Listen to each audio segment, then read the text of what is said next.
Hi all, welcome to TNPSC கற்றல் channel. இன்றைக்கி நம்ம அக்டோபர் 26 நடப்பு நிகழ்வுகள் பார்க்கலாம். பாதுகாப்புத்துறை அமைச்சர் ராஜ்நாத் சிங் இருக்காருங்களா, அவர் ஜெய்சல்மர், அதாவது ராஜஸ்தானில் ஆர்டிஃபிஷியல் இன்டெலிஜென்ஸ் மூலிமா, செயற்கை நுண்ணறிவு மூலிமா ஹெல்ப்லைனும் டேட்டா சென்டரும் தொடங்கி வச்சிருக்கிறாரு. அதுக்கடுத்தது இன்டர்நேஷ்னல் மானிட்டரி ஃபண்டு IMF நம்ம இந்தியாவோடைய பொருளாதார வளர்ச்சி 2025-26க்கு எவ்வளோ இருக்குன்னு சொல்கிறாங்க அப்படின்னா 6.6% இருக்குன்னு சொல்லியிருக்காங்க. இதே சீனாவில் எவ்வளோ இருக்குன்னா 4.8% விட நம்மளோடது ரொம்ப அதிகமாக இருக்குது. அதுக்கடுத்தது நவம்பர் 1ஆம் தேதியிலிருந்து கேரளா கவர்மெண்ட் வறுமையற்ற மாநிலமாக அறிவிக்க போகிறாங்க. Kerala to be declared India's poverty free state on November 1.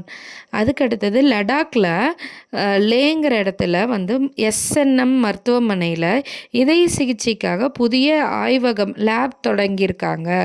நம்ம டெல்லியோட ஏர் குவாலிட்டி இண்டெக்ஸ் இன்னும் ரொம்ப மோசமாக போயிடுச்சு. அதாவது எவ்வளோன்னா 250 பதிவாயிருக்குன்னு சொல்கிறாங்க. அதுக்கடுத்தது இந்தியாவுடைய வெளிநாட்டு நாணய கையிருப்பு எவ்வளோ இருக்குது அப்படின்னா 702.28 பில்லியனாக உயர்ந்துள்ளது.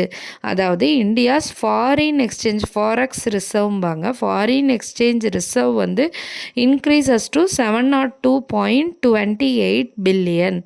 அதுக்கடுத்தது தென்னாசிய நாட்டில் நடந்த தடகள சாம்பியன்ஷிப்பில் இந்தியா எத்தனை தங்கம் வென்றிருக்குன்னா 5 தங்கம் வென்றிருக்கு.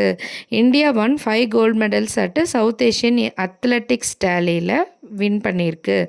அதுக்கடுத்தது எந்த டிஸ்ட்ரிக்ட் இந்தியாவில் carbon dioxide free district அப்படின்னு கேட்டாங்கன்னா, அதாவது இந்தியாவிலேயே கரியமில வாயு இல்லாத நாடு எது அப்படின்னா நீலகிரி.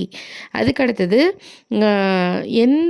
அதாவது மக்கள் இந்தியாவில் எந்த பிளேஸுக்கு அதிகமாக ட்ராவல் பண்ணி வராங்க, டூரிஸ்ட் ட்ராவல் டெஸ்டினேஷன் இந்தியாவில் எந்த பிளேஸ் அதிகமாக இருக்குன்னா ஷில்லாங், மேகாலயா.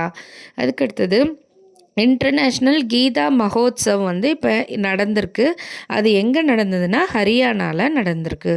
Thank you all. உங்களுக்கு இந்த வீடியோ பிடிச்சிருந்தா லைக் அண்ட் சப்ஸ்கிரைப் பண்ணிக்கோங்க.